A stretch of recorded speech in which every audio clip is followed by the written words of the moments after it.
I'm Brian Rifkin from Hattiesburg, Mississippi. We're here at ASDIN 2025 in Grapevine, Texas. Dahlia? Dahlia Dawood from Riverside, California, and we have the great honor and pleasure to interview our surgeon group. I would like you to introduce yourself. Hello, I'm Vicki Teodorescu from Atlanta, Georgia. And I'm Karl Illig from Flow Vascular in Houston. I'm John Lucas from Greenwood, Mississippi. Great. So I was a chair last year, and since I become part of ASDIN, there was always a good surgeon group involvement within ASDIN. I would like to ask you individually, for how many years you've been attending ASDIN?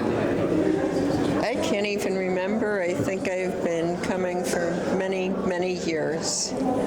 And I joined ASDIN when I was with John Ross at Dialysis Institute in Orangeburg, and we were part of the ASDIN training program. So that was about 6 years ago. So I think it's been about 6 years. So I've only been coming to ASDIN for about 3 years, and I've been a member for the last 2. Okay, so we have different level of attendance to the conference. How did you see the conference progressed over those years?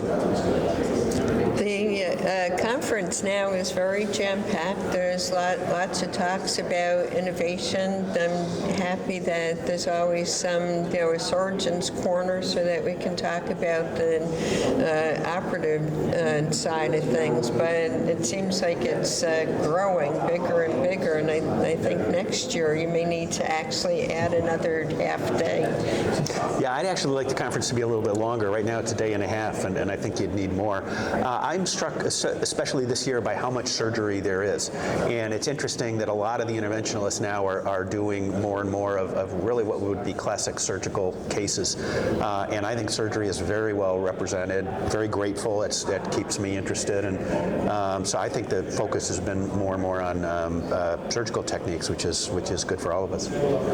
Yeah, it's really been nice to see that they've allocated specific times for a surgical group to discuss those problems that we see and to share those problems and solutions with the rest of the attendees at ASDIN. So this year ASDIN meeting is about collaboration, and yes, we see some more surgeon attending, but how would you, what can we do more to bring more surgeons to ASDIN meeting?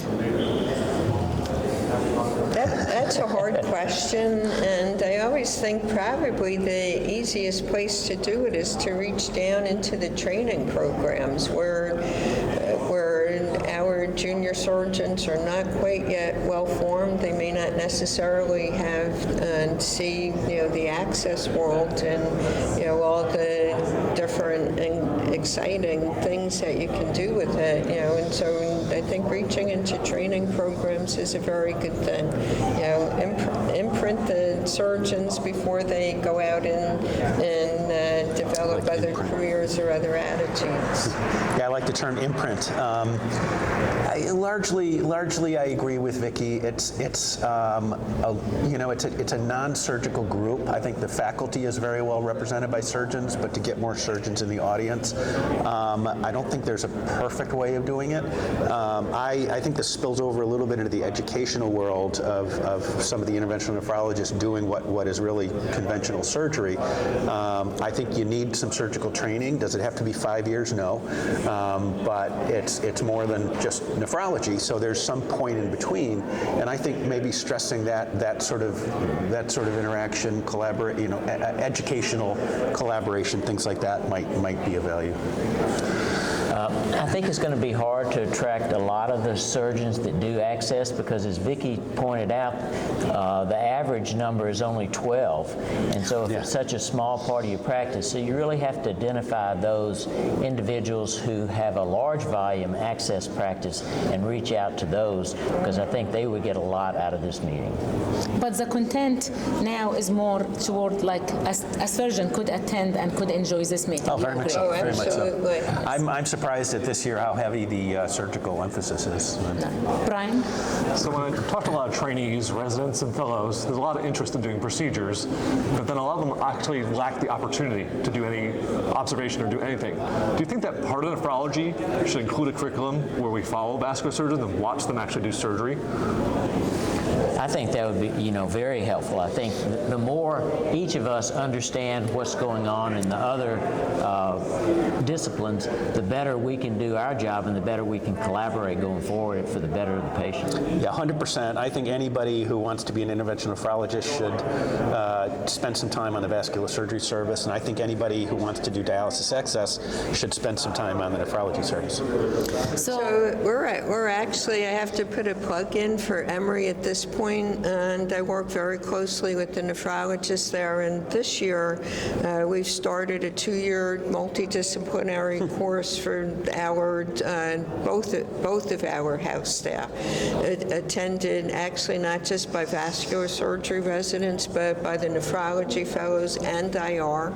And we have each of the groups, give a talk about their particular expertise, so that hopefully at the end of the 2-year program, everybody walks away with much more in-depth knowledge, not only about the procedures, but from our point of view, what in the world's going on in the dialysis unit. We need to know that as well. So we're working on that. That's an awesome program. So we cannot have the one of the leader for SIDA and VASA without asking the big question. What is the barrier? So during our council meeting, we were discussing what is the barrier between the major collaboration between VASA and ASDIN and SIDA and ASDIN. How can we have more kind of organized representation for our society during your meeting and vice versa? Well, I kind of represent SIDA, and the way I look at it is really three major meetings for our field. VASA is more surgeons, but tons of interventional nephrologists. ASDIN is more interventional nephrology, but tons of surgery. And SIDA is more directed at controversial topics. And I think the three of them kind of dovetail together. We at SIDA have a partnership with SAVE in Brazil, and there's a little bit of a SAVE session, and it might be interesting to talk about sort of an ASDIN session as well, sort of a small subgroup. We probably won't be able to do it this year, but that's a great idea, and for the year we may be able to get that going. Yeah, and Dr. Lucas, there used to be actually a VASA session at ASDIN, and so I would like to get your opinion. What is the barrier? Why it stopped? How can we bring VASA back to ASDIN? So I'm not exactly sure why it stopped, but I think it should continue.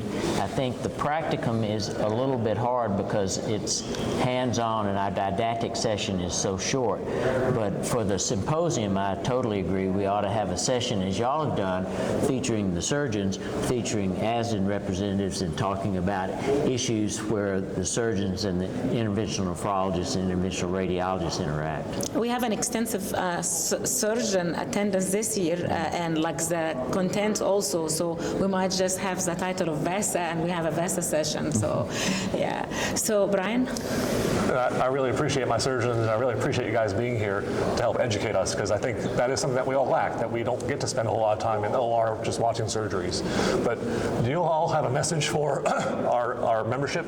If you just want to talk to the camera and just give a message to the trainees and also the members of ASDIN?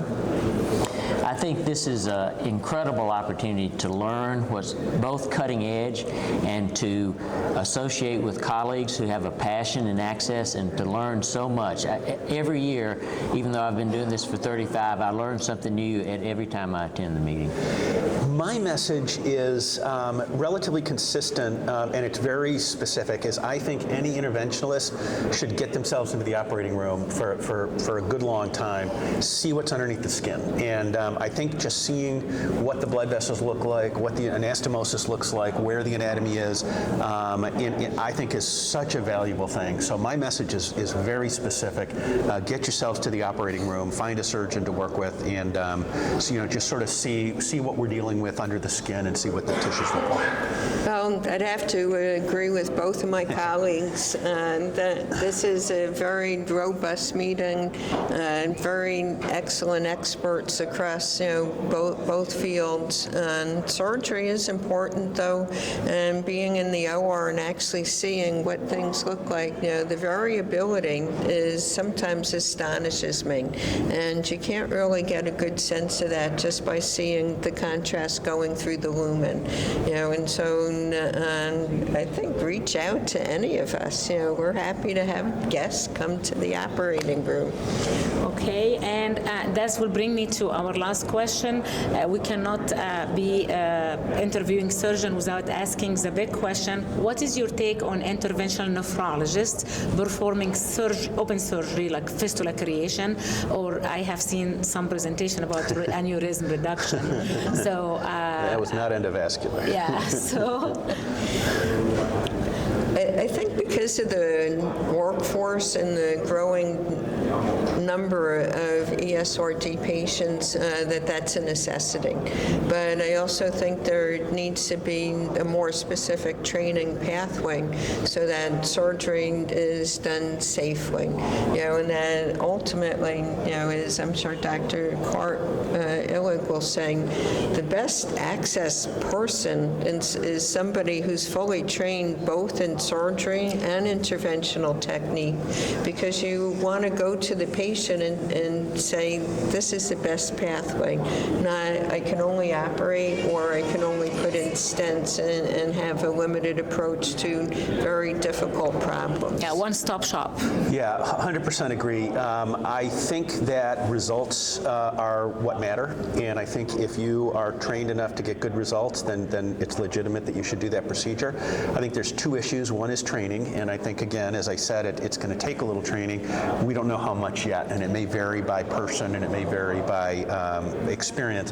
The other is certification, and right now it's at a very local level. It's will your hospital credential you or not? I think that's something that needs to be answered. We're actually, with Vicki, we're trying to work on a little educational paper with this exactly in mind, and so we're kind of thinking this whole thing through we right look now. forward So to that. I'm not against it in principle, but I think it takes specific training, and we've got to figure out the certification. And you've got to Definitely. show good results. Definitely would look forward Yeah. to see the results of this Yeah. paper. I think anyone who has the experience and can show good results ought to be able to do whatever it is that they're trained to do.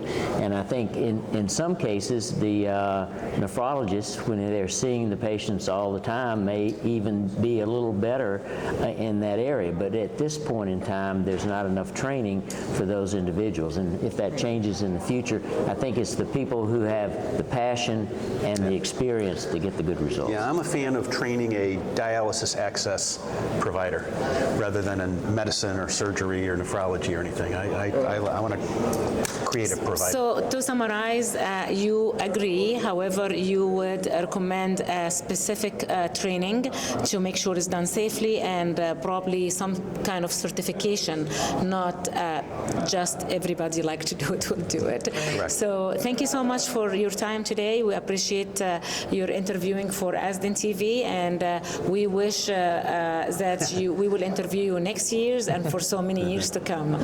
Brian?